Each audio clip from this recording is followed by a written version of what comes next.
Te damos la bienvenida a un episodio más de Tu Corazón y el Dinero, y te recuerdo que en esta nueva temporada estamos tratando el tema del trabajo y los negocios a la luz de la palabra, ¿verdad, Chacho? Así es. Y en el episodio anterior estábamos hablando de grandes verdades que la misma Biblia nos trae acerca del trabajo, y a manera como de recapitular lo que expusimos en el episodio anterior, yo quiero mencionar esas tres verdades que para mí de forma personal me animaron mucho a comenzar a hacer y a seguir haciendo el trabajo con una perspectiva diferente y quizás con un poco más de gozo y propósito. Así es. Así que la primera de ellas es que la gran verdad es que Dios trabaja, y eso es algo que vemos en la misma palabra y salió también de la voz del mismo Jesús cuando él decía: mi Padre trabaja, yo trabajo y mi Padre trabaja. Eso fue algo muy importante que vimos.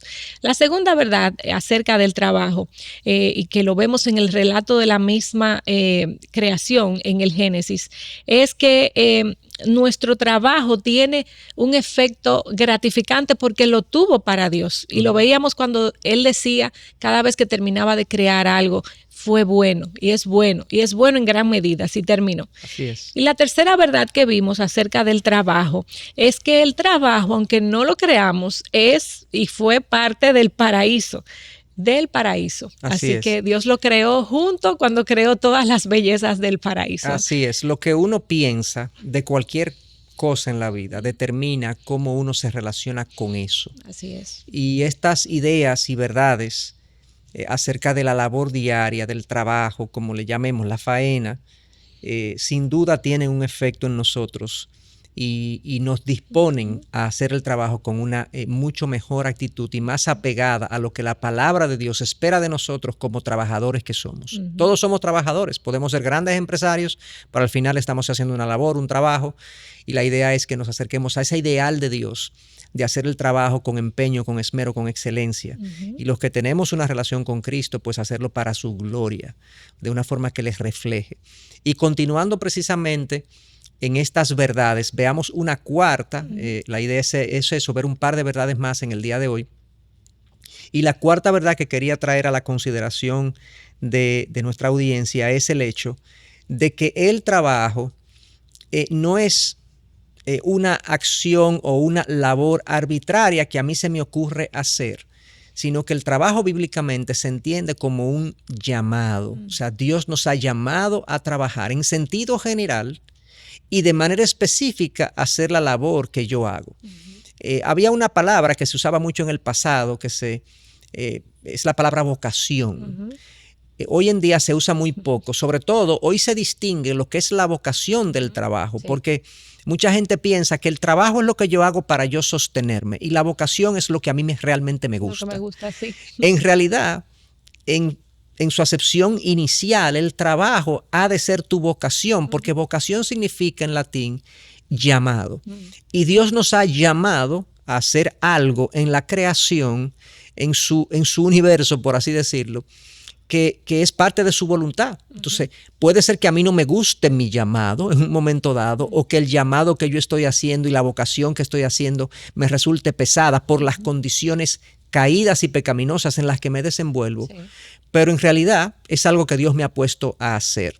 Entonces, vuelvo y digo, el trabajo no es algo, una labor arbitraria que yo hago, sino que es algo que Dios me ha llamado a hacer. Y yo quisiera que tú leyeras, para apoyar este punto, un pasaje del Génesis en su versículo 26 al 28, de Génesis 1, y que podamos hablar de alguna de las implicaciones de este pasaje. Perfecto. Génesis 1 del 26 al 28 nos dice: y dijo Dios, hagamos al hombre a nuestra imagen, conforme a nuestra semejanza, y ejerza dominio sobre los peces del mar, sobre las aves del cielo, sobre los ganados, sobre toda la tierra, y sobre todo reptil que se arrastra sobre la tierra. Dios creó al hombre a imagen suya, a imagen de Dios los creó. Varón y hembra los creó. Dios los bendijo y les dijo: sean fructíferos y multiplíquense, llenen la tierra y sométanla, ejerzan dominio sobre los peces del mar, sobre las aves del cielo y sobre todo ser viviente que se mueve sobre la tierra. Y Chacho, quisiera que tú explicaras este pasaje a la luz de lo que estamos hablando. Sí, es un pasaje muy rico en todo lo que implica. Los teólogos le llaman a este pasaje el mandato cultural de Dios al ser humano. Y fíjense algo importante, el pasaje comienza diciendo que Dios se propuso crear al hombre a su imagen y semejanza, y por lo tanto el hombre es una representación de Dios en la tierra, y producto de eso, de que el hombre es un representante de Dios en la tierra, entonces Dios le concede también la responsabilidad de multiplicarse y gobernar la tierra. O sea, esta idea de multiplicación y gobierno de la tierra, que implica trabajo, implica labor, emana del hecho de que nosotros somos creados a imagen y semejanza de Dios. O sea, el trabajo nosotros lo hacemos no solamente para mantenernos, sino porque eso refleja a Dios, manifiesta a Dios, hace la tierra el gobierno del ser humano por delegación divina. Por lo tanto, nosotros cuando estamos trabajando, estamos gobernando la tierra en nombre de Dios. Entonces, esto es un asunto más profundo y más sublime de lo que nosotros pensamos. Independientemente de la labor que nosotros hagamos, en algún rincón en el que estemos desempeñando algún tipo de tarea, en ese rincón, eso es parte del gobierno de Dios y lo ejercemos por delegación de Dios. Entonces, como decía, este pasaje es lo que se conoce como el mandato cultural y tiene dos componentes claramente. El primer componente que Dios le dice al ser humano es que sean fecundos o que se multipliquen y que se multipliquen. Y el otro es que gobiernen, que sojuzguen la tierra, dice otra traducción. Sí. Y la mejor cita o la mejor explicación de ese pasaje es una cita que vamos a leer, que te voy a pedir que la leas, de Nancy Pearcey, en un libro que se llama Verdad Total. Creo que da una explicación muy atinada a lo que significa este concepto de mandato cultural. Ok, déjame leértela.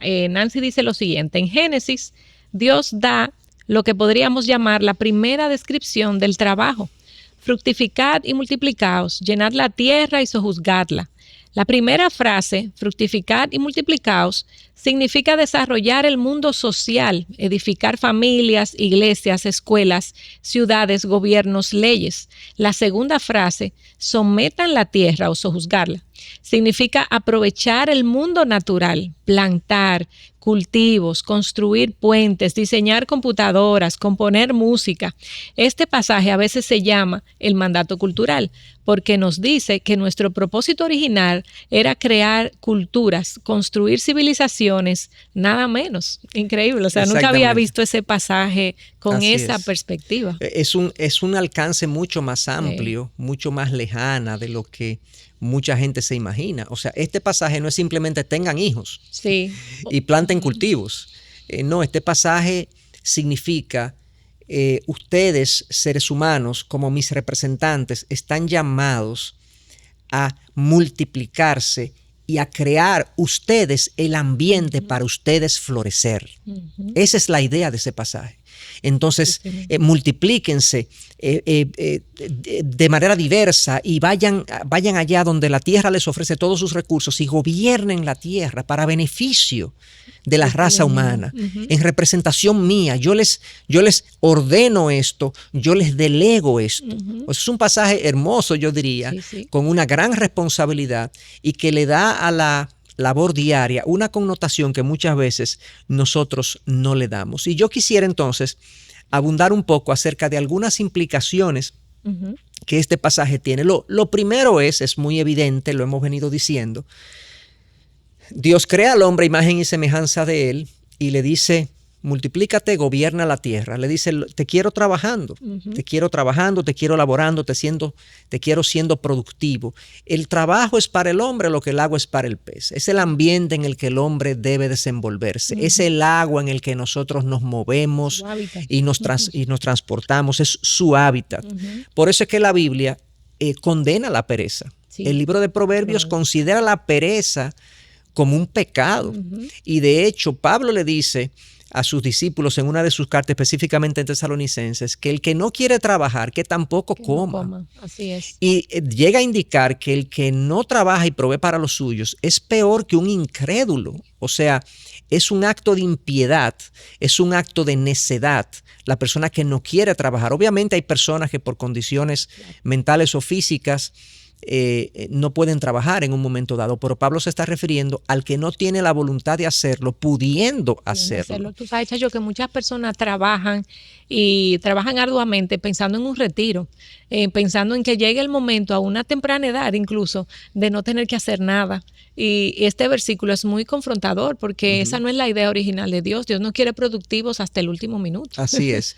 Yo diría que el retiro, y no con esto quiero juzgar a todo el que está retirado, pero sí el retiro es una idea ajena a la Biblia. La Biblia quiere al hombre productivo y trabajando. Ciertamente las energías nuestras con el tiempo, con la edad, se van desgastando. Y es posible que la intensidad de nuestra actividad deba disminuir. Sí, o el tipo de trabajo o incluso el tipo de trabajo. Ya no podemos hacer trabajos tan fuertes, tan manuales, tan pesados. Claro. Pero tenemos que ser útiles y productivos hasta el final de nuestros días, porque ciertamente, y eso vuelvo y digo y está documentado, que el que se acuesta y se sienta y simplemente vive para el ocio, al final se deteriora mentalmente y físicamente y emocionalmente. Entonces, ciertamente el retiro es una idea ajena a lo que es el trabajo en la Biblia. Pero una cosa más, aparte de que el trabajo claramente de aquí, de este pasaje, emana, que es el agua del ser humano, como es para el pez, por así decirlo. Este mandato cultural implica, como yo mencioné, que no importa el tamaño de la tarea, el tipo de labor que yo haga, toda labor y tarea, por pequeña e insignificante que yo la considere, es una pieza en el trabajo de Dios, en el gobierno de Dios en el mundo. Alguien tiene que hacerlo. Y muchas veces me toca a mí. Aunque no tenga la trascendencia que yo quisiera, aunque no tenga la importancia que mucha gente le atribuye, pero ciertamente todo trabajo, por pequeña e insignificante que sea la labor humanamente hablando, tiene importancia para Dios. Y esto es algo muy importante, Charola, porque esta idea de trabajos más dignos o más nobles hace que haya una gran porción de la población trabaje desmotivada y con un sentido de despropósito porque piensan que su trabajo no es importante. Y esa idea viene de muy atrás. Tú mencionaste que era una idea también griega, esa clasificación de estatus del trabajo. Exactamente, ciertamente, y posiblemente los griegos no lo inventaron tampoco, quizá viene de todavía más atrás, pero griegos antes de Cristo ya hablaban de labores bestiales que eran para hombres de bajas categorías y los hombres como más crecidos o más intelectuales o más profundos tenían que estar dedicados a la contemplación, viendo el desempleo y la inactividad como algo bueno para el ser humano, y así lo veían los griegos, y esa idea se ha ido trasladando. De hecho, en la época de los reformadores, siglo XV, siglo XVI, existía la idea también que el único trabajo que Dios apreciaba y valoraba era el trabajo del clero, lo que se hacía para la iglesia, por la iglesia, en las actividades religiosas, que todos los trabajos fuera de la iglesia eran trabajos mundanales.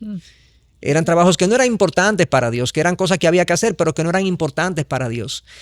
Los reformadores, comenzando con Martín Lutero, Juan Calvino y otros reformadores, fueron muy claros en entender la labor del ser humano, no importa cuál sea ella, como una delegación de Dios, como un llamado de Dios. Y toda labor, sea en el clero o sea en el mundo, sea grande e importante como la de un primer ministro o un jefe de ejército o como una ama de casa, toda labor es importante y es digna delante de Dios. De hecho, yo quisiera que tú leas una cita de Martín Lutero que creo que habla muy bien y de manera muy precisa en este sentido de lo que estoy diciendo. Así es, dice Martín Lutero, ¿qué es entonces el trabajo para Dios? Sea en el campo, en el jardín, en la ciudad, en la casa, en la guerra o en el gobierno, sino esa participación que un padre le da a sus hijos en su labor para proveer sus dones y regalos. Estas son las máscaras de Dios detrás de las cuales Él quiere permanecer oculto, pero hacer todas las cosas. O sea, las tareas diarias, todas, Él dice ahí, en el campo, en el jardín, en la ciudad, en la casa, en la guerra o en el gobierno, son máscaras de Dios que Él se pone para él servir al ser humano y para él sostener su creación. Y Martín Lutero incluso profundizaba en esta idea y decía, cuando una familia ora en una mesa por sus alimentos y para que Dios provea para los necesitados, en realidad estamos orando por el agricultor que la produce, por el transportista que la trae a la ciudad, por el mercader que la vende en el mercado y la por persona todo, que la prepara quizás la en la persona casa. que la prepara en la casa. O sea, Dios necesita Así o es. Dios usa, más que necesita, Dios usa una cadena de trabajadores para poner alimento en una mesa. Y cuando oramos por la seguridad de una ciudad, ¿cómo pensamos nosotros que Dios va a traer seguridad o a obrar en la seguridad de una ciudad? Sí. Bueno, estamos orando para que Dios ponga policías y haya guardianes y haya personas que pongan mecanismos de seguridad para que la ciudad se sienta segura. O sea, Dios usa a través, como si fueran de máscaras, a los seres humanos para proveer para su creación y para sostener todo lo que hay. Entonces, a mí me hace mucho sentido, ¿verdad?, la conclusión de los reformadores que decían, a la luz de esta situación y de esta verdad, en realidad todo trabajo es un trabajo divino. Un trabajo divino. Todo trabajo es un trabajo divino. Y yo recuerdo cuando estuvimos estudiando en Estados Unidos, estudiando teología, vivíamos en un departamento pequeño dentro de la universidad y había un utility, una persona que arreglaba muchas cosas, era un técnico electricista, un plomero, él resolvía muchas cosas y llegó una vez porque no recuerdo cuál era el problema que teníamos en el apartamento y yo lo veía como con este gozo, esta efusividad, esta alegría contagiosa. Y yo hablé con él y él me contó que él fue misionero muchos años en Asia, que había venido, que había sido pastor en un momento dado, pero que su trabajo en este momento era contribuir con que más misioneros se fueran al mundo. Y él era el que servía para arreglar todos los asuntos de Moody Bible Institute, que fue donde estudiamos, el Instituto Moody de Biblia, para servir en la parte de plomería, para electricidad que todos esos y demás. estudiantes estuvieran cómodos, estudiando, aprendiendo y él contribuir con su labor para que tú hoy estuvieras aquí quizás. Exactamente, para servirme. Y creo que fue una gran enseñanza. Sí. La retengo en mi corazón porque recuerdo todavía su rostro de cómo él me sirvió de manera tan desinteresada, tan gozosa, en cuestiones que eran tan pequeñas humanamente hablando. Pero él entendió que él era parte del engranaje de Dios para sostener la creación e incluso para su iglesia mandar misioneros fuera de las fronteras. Y no se trata de la altura o de lo pomposo de tu trabajo, sino de que tú seas fiel con eso que Dios te ha puesto. Si tú sabes hacer eso, hazlo bien. Exactamente. Y hazlo fielmente y hazlo de una forma que agrada a Dios para que tú reflejes el llamado que te Entonces, el Señor ese principio, como decíamos, del mandato cultural es tremendamente importante y era la cuarta verdad que queríamos compartir. Sí.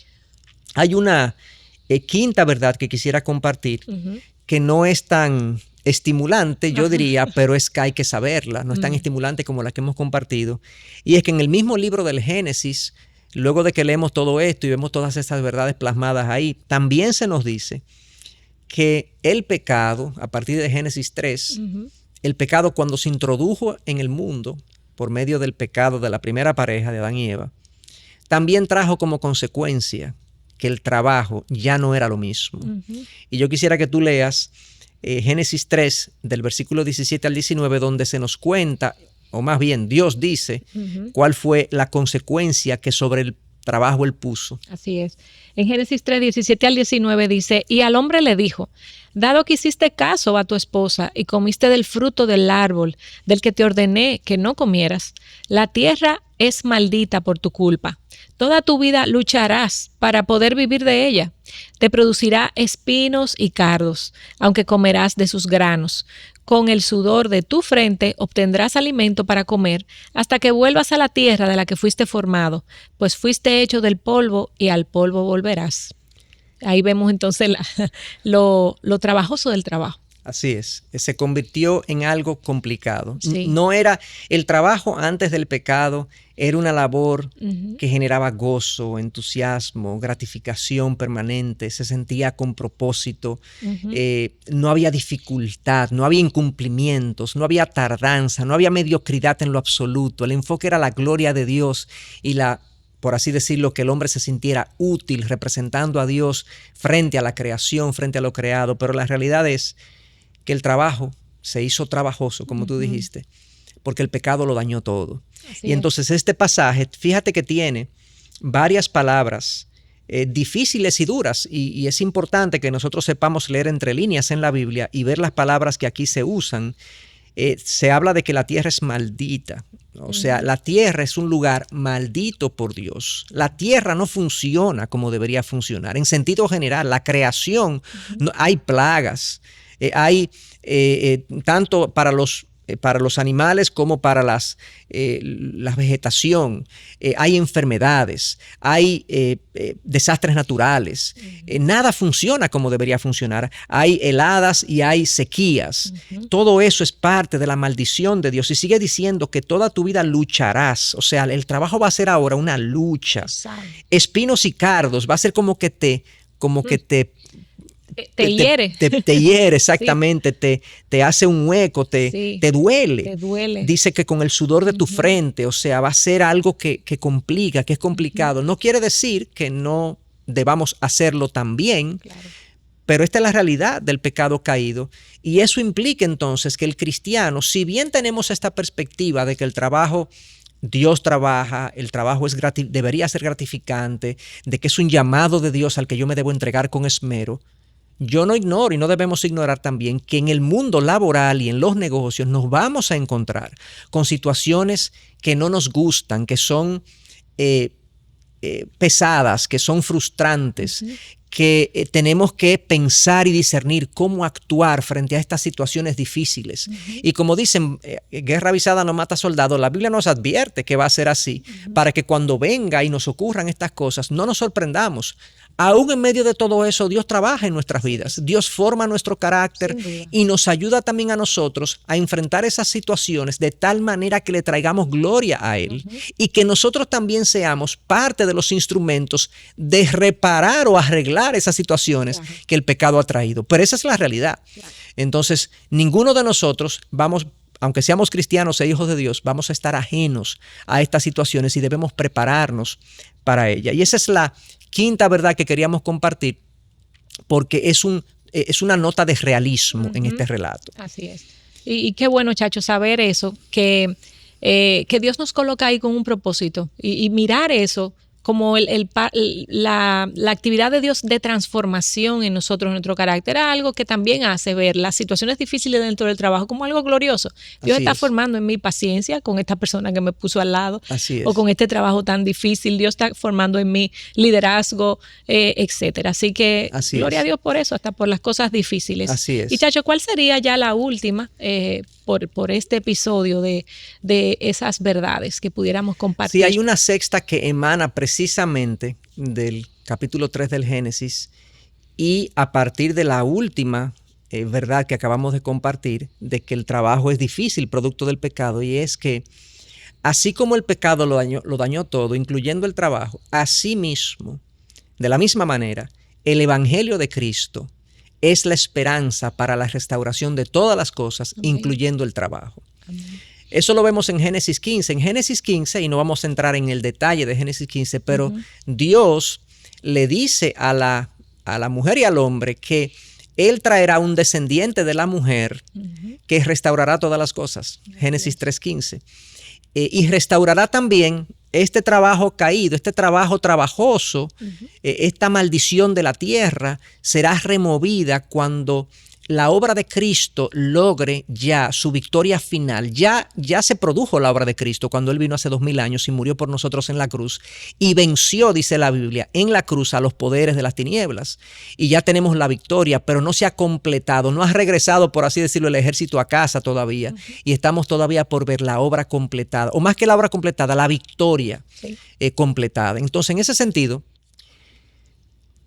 el Evangelio de Cristo, si bien no cambia la realidad del trabajo en el que nos desenvolvemos porque vivimos en una tierra donde todavía prevalece el pecado, la obra de Cristo sí cambia el corazón de quien trabaja. Y la forma de ver el trabajo. Y la forma de ver el trabajo. Y la forma de ver a mi jefe, a mis subalternos, a las personas con las que trabajo hacia el lado. De hecho, tanto Pablo como Pedro, Pablo escribió 2 veces de esto, tanto en Efesios como en Colosenses, y yo quisiera que tú leyeras el pasaje de Colosenses, no vamos a leer el de Efesios, pero sí el de Colosenses, pero Pablo habla de que una vez estamos en Cristo, mis relaciones laborales deben ser diferentes. Y lea ahí, por favor, en Colosenses, ¿qué nos dice Pablo? Colosenses 3, del 22 al 24, dice: siervos, obedeced en todo a vuestros amos terrenales, no sirviendo al ojo, como los que quieren agradar a los hombres, sino con corazón sincero, temiendo a Dios. Y todo lo que hagáis, hacedlo de corazón, como para el Señor, y no para los hombres, sabiendo que del Señor recibiréis la recompensa de la herencia, porque a Cristo el Señor servís. Es increíble que Pablo nos diga que ahora que estamos en Cristo, los siervos, los trabajadores, debemos hacer nuestro trabajo no para el jefe ni para la aprobación de los hombres, sino hacia Cristo. Así es. O sea, me cambia la perspectiva totalmente, me cambió mi supervisor totalmente y ahora yo trabajo para un supervisor que es excepcionalmente bueno conmigo y proveedor conmigo y que está pendiente de mí y que ciertamente, aunque hay un supervisor humano que hace las cosas difíciles muchas veces, pero al final mis ojos deben estar puestos en Cristo. Y de hecho, no leímos eso, pero más abajo Pablo le dice a los jefes, a los amos, que tengan cuidado de cómo ellos tratan a sus siervos. O sea que tanto el siervo o el trabajador o el dueño de lo que sea del negocio tienen que cambiar cuando están en Cristo su manera de proceder en los negocios, porque al final no estamos trabajando para los hombres, sino para Cristo, para Dios. Esa visión, al ser cambiada y alterada por el Evangelio de Cristo, debe cambiar mi ambiente laboral, por lo menos, o por lo menos como yo me siento hacia el trabajo que desempeño y hago. Así es, Chacho, y esa es nuestra oración, que cada una de esas verdades compartidas en estos 2 episodios cambie de forma definitiva nuestra forma de ver y de sentir en el trabajo y nosotros podamos glorificar a Dios con cada labor que Él pone en nuestra mano. Así que nos vemos en una próxima entrega de Tu Corazón y el Dinero.